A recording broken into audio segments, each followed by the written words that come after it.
এখন যে গল্পটা আপনি শুনতে যাচ্ছেন সেটা স্পেনের এক রহস্যময় গ্রামের গল্প। শেষটা শুনলে আপনি সত্যিই অবাক হয়ে যাবেন। দক্ষিণ স্পেনের এক ছোট্ট গ্রাম, বহু বছর আগের কথা। সেই গ্রামের মানুষগুলো ছিল ভীষণ আনন্দপ্রিয়। যা ছিল তাই নিয়েই তারা সুখে জীবন কাটাত। বাচ্চারা গাছের ছায়ায় প্রাণ ভরে খেলাধুলা করত। সেই গ্রামেই থাকতো এক রাখাল ছেলে, নাম তার নাসির, মা বাবা আর দাদিমাকে নিয়ে। প্রতিদিন সকালে নাসির তার ভেড়া আর ছাগলগুলোকে নিয়ে যেত পাহাড়ের ঢালে, আর বিকেলে ফিরে আসতো নিজের গ্রামে। রাতে দাদিমার গল্প আর নাসিরের প্রিয় গল্প তারাদের গল্প। এইভাবেই দিন কাটছিল। একদিন নাসির বাঁশি বাজাচ্ছিল। হঠাৎ বুনো ফুলের ঝোপের পেছনে একটা অদ্ভুত আলো। সে ধীরে ধীরে এগিয়ে গেল, আর তারপর সে দেখল একটা ঝকঝকে স্ফটিক বল রামধনুর মতো ঝিকমিক করছে। হঠাৎ এক নিচু গলা ভেসে এল, তোমার মনের ইচ্ছে বলো, আমি তা পূরণ করব। নাসির হতবাক। এটা কি সত্যি? তার এত ইচ্ছে, কিন্তু কোনটা বলবে? শেষে সে বলল, আগামীকাল বলবো। সে বলটা ঝোলায় রেখে বাড়ি ফিরে গেল, আর ঠিক করলো কাউকে কিচ্ছু বলবেন না।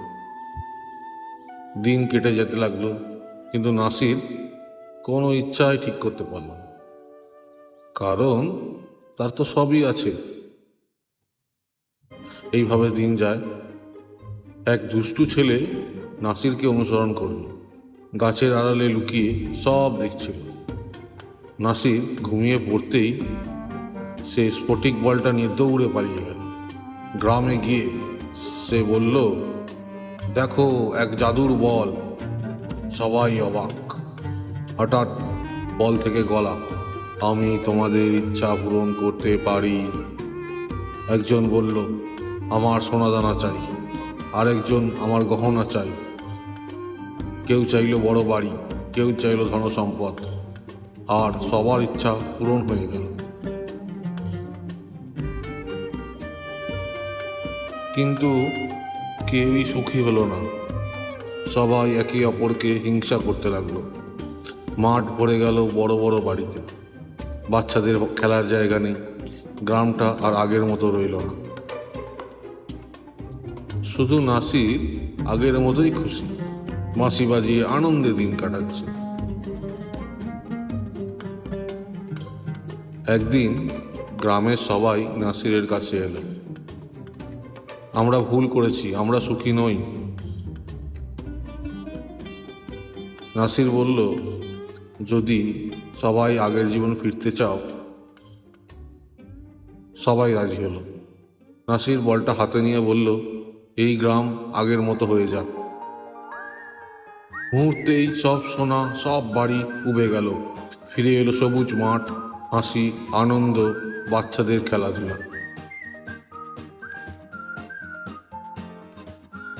নাসির আবার বাঁশি বাজাতে লাগলো।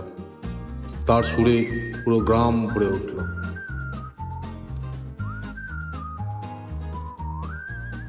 তাহলে আমরা কি শিখলাম? যা আছে তাই নিয়েই খুশি থাকা উচিত। লোভ কখনো সুখ এনে দেয় না। এই গল্পটা যদি ভালো লেগে থাকে, লাইক, শেয়ার আর সাবস্ক্রাইব করতে ভুলবেন না। নমস্কার।